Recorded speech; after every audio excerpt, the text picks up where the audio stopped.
আসসালামু আলাইকুম সবাইকে। মনে একটু ব্যথা নিয়ে কথা বলবো আজকে। তো সেটা হচ্ছে যে হাদি ভাইয়ের মৃত্যু হওয়ার পরে ওনার ওয়াইফকে কেন আমরা দেখলাম না? মানে খুব এসেনশিয়াল একটা জিনিস।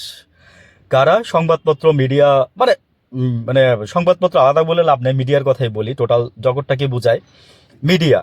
তো মিডিয়ার কাজ কি হচ্ছে যে সত্যটা তুলে আনবে, তা এজন্য তারা হয়তো এরকম করে, বা তারা নিউজ কালেকশন করবে, বেশি নিউজ হবে। ভাই, সবকিছু নিয়ে নিউজ চলে না। একটা কথা বলি আপনাদেরকে, যারা এই মিডিয়াতে কাজ করেন, সবকিছু নিয়ে মানে নিউজ চলে না। হাদি ভাইয়ের ওয়াইফ, উনি একজন ফরেজগার মহিলা, উনি একজন, ওনার বাবা একজন আলেম। মানে জানেন কিছু, না জেনে কথা বলেন কিনা আমি জানি না। আপনারা বলতেছেন, মিডিয়া যেটা বলতেছে যে ওনার ওয়াইফকে দেখলাম না। হ্যাঁ, মিডিয়ার একটাই কথা, ওনার ওয়াইফকে দেখলাম না, ওনার ওয়াইফকে দেখলাম না, সারা বাংলাদেশে ওনার ওয়াইফকে দেখলাম না। ভাই, ওনার ওয়াইফকে দেখতে হবে কেন? হাদি ভাই কি মারা গেছে কি মিথ্যা? হাদি ভাইয়ের ওয়াইফ প্রতিবাদ জানাইলো না কেন? আমরা যখন দেখছিলাম যে একবার কার তোহা ভাইয়ের ওয়াইফ আইসা মাস্ক টাক্স পরে, মোজা টোজা পরে, হাতে হাত মোজা পরে আপনার প্রতিবাদ করে গেছিল। অনেকের করে, অনেকেরই ওয়াইফ আসে, কিন্তু উনি আসে নাই। আমি একটা বিশ্বস্ত সূত্র থেকে বলতেছি, হ্যাঁ, যে হাদি ভাইকে যখন লাশ দেখানোর জন্য, যখন লাস্টবারের জন্য যখন ওনাকে এখানে ঢাকার মর্গে রাখা হয়েছিল, মানে দেখানোর জন্য আনা হয়েছিল, যে হোয়াট এভার ইজ, সেইভাবে ওনাকে একটা পর্দা দিয়ে, কোনো ক্যামেরা ধরে নাই, কেউ কোনো ক্যামেরা ধরতে দেয় নাই।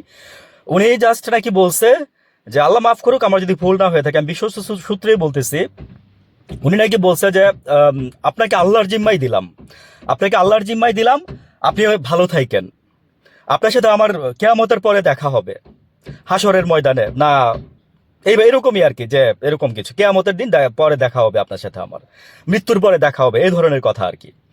তো আমি আরেকটা মেসেজ পাশাপাশি দেই, সেটা হচ্ছে একজন মেয়ে নাকি এরকম পোস্ট দিছে যে মানে বোনকে ইয়া করে, মানে একটু একটু অশ্রাব্য ভাষায় বলছে, আমি বলতে পারতেছি না, বোনকে ডট ডট ডট করে খুলে বের করে দিছে, বউরে ঘরের বাইরে রেখা দিছে।